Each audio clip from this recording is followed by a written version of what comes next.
Bumagsak sa kamay ng mga operatiba ng Pampanga PNP ang isang high-value target sa isinagawang bypass operation na nagresulta sa pagkakasamsam ng hinihinalang shabu na tinatayang nagkakahalaga ng kalahating milyong piso.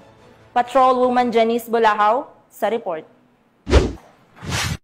Patuloy ang pinaigting na kampanya ng Pampanga Police Provincial Office laban sa ilegal na droga matapos maaresto sa isinagawang bypass operation ng mga operatiba ng Porac Station Drug Enforcement Unit ang isang high-value drug personality sa Phase 1 Barangay Manibuag, Pasig, Porac. Ayon kay Police Colonel Eugene M. Marcelo, Provincial Director ng Pampanga PPO, kinilala ang suspect na si alias Rambo, 39 taong gulang, na sinasabing bahagi ng malawak na drug distribution network sa nasabing bayan. Nakumpiska mula sa kanya ang tinatayang 75 gramo ng hinihinalang shabu na nagkakahalaga ng 510,000 pesos at ang marked bypass money. Ang suspect ay nahaharap ngayon sa kasong paglabag sa Section 5 at 11 ng Republic Act 9165 o Comprehensive Dangerous Drugs Act of 2002 at kasalukuyang nasa kustodiya ng Porac Municipal Police Station.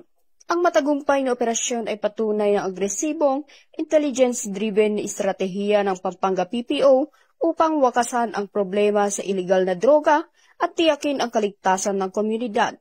Sa ilalim ng matatag na pamumuno ni Police Colonel Marcelo, nananatiling matibay na kuta ng batas at kaayusan ang Pampanga, kung saan walang kriminal na makapagtatago.